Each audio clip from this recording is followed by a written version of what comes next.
Hi friends, ಎಲ್ಲರಿಗೂ ನಮಸ್ಕಾರ. Welcome to my channel. ಇವತ್ತಿನ ವಿಡಿಯೋದಲ್ಲಿ ಸಖತ್ ಟೇಸ್ಟಿಯಾಗಿ ಇನ್ಸ್ಟೆಂಟಾಗಿ ಕೇವಲ ಒಂದು 10 ನಿಮಿಷದಲ್ಲೇ ಮಾಡ್ಕೊಳ್ಳಬಹುದಾದಂತಹ ಚಿಕನ್ ಮಸಾಲ ಯಾವ ರೀತಿಯಾಗಿ ಮಾಡೋದು ಅಂತ ತಿಳಿಸ್ಕೊಡ್ತೀನಿ. ತುಂಬ ಸಿಂಪಲ್ಲಾಗಿ ಮತ್ತು ಟೇಸ್ಟಿಯಾಗಿರುತ್ತೆ. ನೀವೊಂದ್ಸರಿ ಈ ವಿಧಾನದಲ್ಲಿ ಟ್ರೈ ಮಾಡಿ, ಸಖತ್ ರುಚಿಯಾಗಿರುತ್ತೆ. ಹಾಗಿದ್ರೆ ಬನ್ನಿ ಇವಾಗ ಹೇಗೆ ಮಾಡೋದು ಅಂತ ನೋಡೋಣ.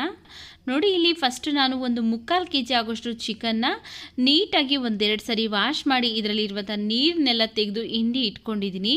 ಈಗ ಇದಕ್ಕೆ ನಾವು ಮ್ಯಾರಿನೇಟ್ ಮಾಡ್ಕೊಳ್ಳೋದಕ್ಕೋಸ್ಕರ 1 ಸ್ಪೂನ್ ರೆಡ್ ಚಿಲ್ಲಿ ಪೌಡ್ರ್ ಹಾಕ್ಕೊಳ್ತಾ ಇದ್ದೀನಿ. ಹಾಗೆಯೇ 1/4 ಸ್ಪೂನ್ ಆಗೋಷ್ಟು ಅರಿಶಿನ ಪುಡಿ ಹಾಕ್ಕೊಳ್ತಾ ಇದ್ದೀನಿ. 1/2 ಸ್ಪೂನ್ ಆಗೋಷ್ಟು ಶುಂಠಿ ಬೆಳ್ಳುಳ್ಳಿ ಪೇಸ್ಟ್ ಹಾಕ್ಕೊಳ್ತಾ ಇದ್ದೀನಿ. ಈಗ ಮ್ಯಾರಿನೇಟ್ ಮಾಡೋದಕ್ಕೆ ಬೇಕಾಗುವಷ್ಟು ಒಂದು ಸ್ವಲ್ಪ ರುಚಿಗೆ ಉಪ್ಪನ್ನು ಸೇರಿಸ್ತಾ ಇದ್ದೀನಿ.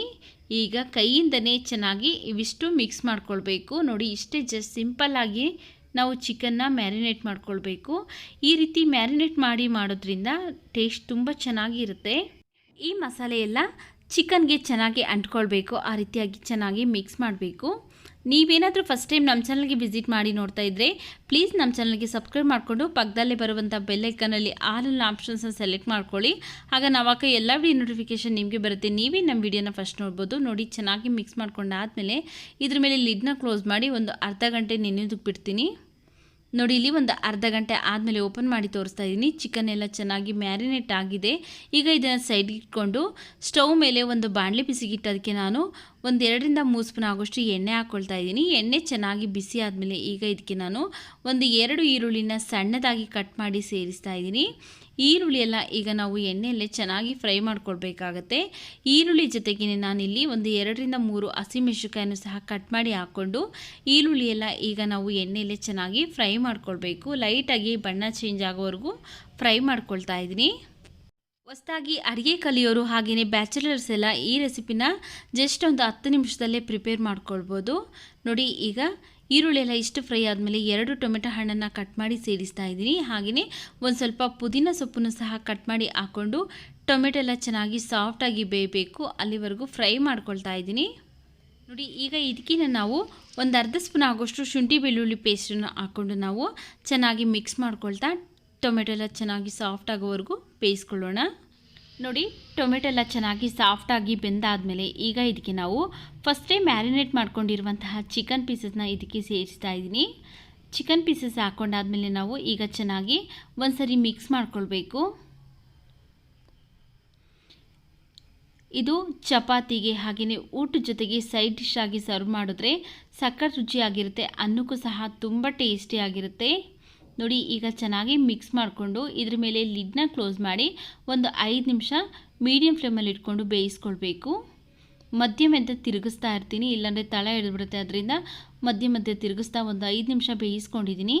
ನೋಡಿ, ಈಗ ಚಿಕನ್ ಎಲ್ಲ ಒಂದು 75% ಚೆನ್ನಾಗಿ ಬೆಂದಿದೆ. ಮತ್ತೆ ನಾವು ಒಂದ್ಸರಿ ಮಿಕ್ಸ್ ಮಾಡಿ ಈಗ ಇದಕ್ಕೆ ನಾನು 1 ಸ್ಪೂನ್ ಧನಿಯಾ ಪೌಡ್ರ್ ಹಾಕ್ಕೊಳ್ತಾ ಇದ್ದೀನಿ. ನಾನಿಲ್ಲಿ ಮನೆಯಲ್ಲೇ ಮಾಡಿರುವಂತಹ ಧನಿಯಾ ಪೌಡ್ರ್ ಹಾಕ್ಕೊಳ್ತಾ ಇದ್ದೀನಿ. ಲಿಂಕ್ ಬೇಕು ಅಂದರೆ ಡಿಸ್ಕ್ರಿಪ್ಷನ್ ಬಾಕ್ಸಲ್ಲಿ ಕೊಟ್ಟಿರ್ತೀನಿ, ಪ್ಲೀಸ್ ಒಂದ್ಸರಿ ಚೆಕ್ ಮಾಡ್ಕೊಳ್ಳಿ. ಹಾಗೆಯೇ 1/2 ಸ್ಪೂನ್ ಆಗೋಷ್ಟು ಗರಂ ಮಸಾಲ ಹಾಕ್ಕೊಳ್ತಾ ಇದ್ದೀನಿ. ನೋಡಿ, ಇಲ್ಲಿ ಇಷ್ಟೇ ಜಸ್ಟ್ ಸಿಂಪಲ್ಲಾಗಿ ಮೈಲ್ಡಾಗಿ ಮಸಾಲ ಹಾಕ್ಕೊಂಡು ನಾನು ಫ್ರೈನ ಮಾಡ್ಕೊಳ್ತಾ ಇದ್ದೀನಿ.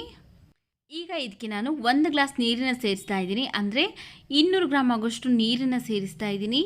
ನೋಡ್ಕೊಳ್ಳಿ, ನಿಮಗೆ ಯಾವ ಹದಕ್ಕೆ ಬೇಕಾಗುತ್ತಲ್ಲ ಆ ಹದಕ್ಕೆ ನೋಡಿಕೊಂಡು ನೀವು ನೀರನ್ನು ಸೇರಿಸ್ಕೊಂಡು ಅಡ್ಜಸ್ಟ್ ಮಾಡ್ಕೊಳ್ಳಿ.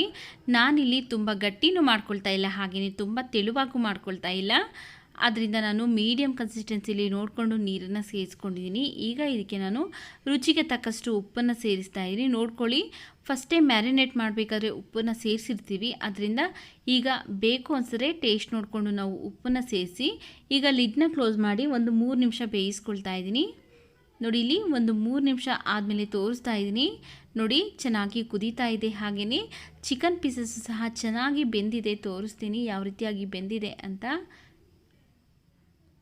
ನೋಡಿ, ಇಲ್ಲಿ ಚಿಕನ್ ಎಲ್ಲ ಚೆನ್ನಾಗಿ ಬೆಂದಿದೆ. ಈಗ ಇದಕ್ಕೆ ಲಾಸ್ಟಲ್ಲಿ ಸಣ್ಣದಾಗಿ ಕಟ್ ಮಾಡಿರುವಂತಹ ಕೊತ್ತಂಬರಿ ಸೊಪ್ಪನ್ನು ಹಾಕ್ಕೊಳ್ತಾ ಇದ್ದೀನಿ. ಹಾಕ್ಕೊಂಡು ಮತ್ತೆ ಒಂದ್ಸರಿ ಮಿಕ್ಸ್ ಮಾಡಿ ಸ್ಟವ್ ಆಫ್ ಮಾಡ್ಕೊಳ್ಳೋಣ. ನೋಡಿ, ಈಗ ತುಂಬ ಗಟ್ಟಿನೂ ಇಲ್ಲ, ಹಾಗೆಯೇ ತುಂಬ ತೆಳುವಾಗೂ ಇಲ್ಲ. ಟೇಸ್ಟಿಯಾಗಿರುವಂತಹ ಚಿಕನ್ ಫ್ರೈ ಅಂದರೆ ಚಿಕನ್ ಮಸಾಲ ರೆಡಿಯಾಗಿದೆ. ಈ ವಿಡಿಯೋ ನಿಮಗೆ ಇಷ್ಟವಾಗಿದ್ದರೆ ಈ ವಿಡಿಯೋಗೊಂದು ಲೈಕ್ ಮಾಡಿ, ಈ ವಿಡಿಯೋವನ್ನು ನಿಮ್ಮ ಫ್ಯಾಮಿಲಿ ಫ್ರೆಂಡ್ಸ್ಗೆ ಶೇರ್ ಮಾಡಿ. ನಮ್ಮ ಚಾನಲ್ಗೆ ಇನ್ನೂ ಸಬ್ಸ್ಕ್ರೈಬ್ ಮಾಡ್ಕೊಂಡಿಲ್ಲ ಅಂದರೆ ಪ್ಲೀಸ್ ಸಬ್ಸ್ಕ್ರೈಬ್ ಮಾಡಿಕೊಂಡು ಸಪೋರ್ಟ್ ಮಾಡಿ.